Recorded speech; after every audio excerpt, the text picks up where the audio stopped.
While the world's eyes are locked on Europe and the Middle East, something is quietly building in the Western Hemisphere.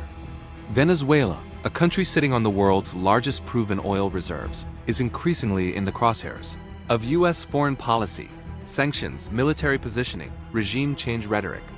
The pieces are moving, and if they fall the wrong way, the next major conflict won't be in Kyiv or Gaza. It'll be in Caracas. Venezuela under Nicolas Maduro has become a perfect storm for U.S. intervention logic. It has oil, massive amounts of it. It has a government Washington considers illegitimate.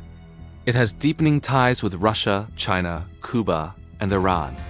And it has a humanitarian crisis so severe that over 7 million Venezuelans have fled the country, creating migration pressure that feeds directly into youth domestic politics.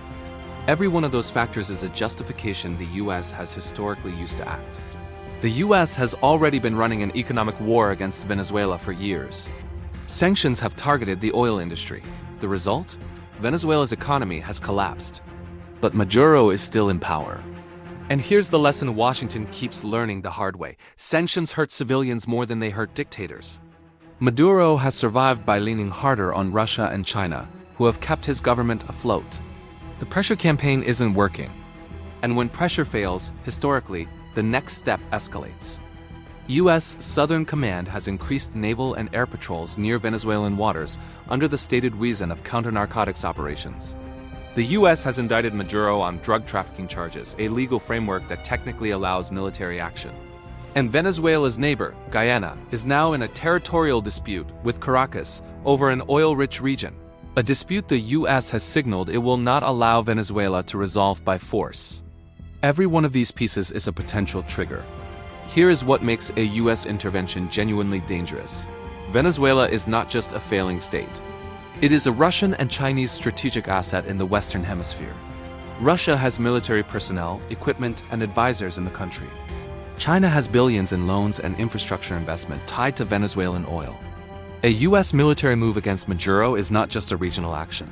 It risks direct confrontation with two nuclear powers who have made clear they will not simply watch their investments disappear. This is not Iraq 2003. The geopolitical stakes are incomparably higher. For ordinary Venezuelans, the situation is already a catastrophe. Hospitals without medicine, blackouts lasting days, families surviving on a fraction of what they need. 7 million have already left. If military conflict begins, that number could double overnight, sending the largest refugee wave in Western Hemisphere history toward the U.S. southern border. The humanitarian, political, and economic consequences would be felt across the entire region for a generation. Venezuela sits at the intersection of oil, migration, great power rivalry, and U.S. domestic politics. That combination doesn't stay stable. Something will break, and when it does, the ripple effects will be global. This is the story YouTube's geopolitics space is sleeping on. Not for long. Subscribe now and be ahead of it. Because this one could move very, very fast.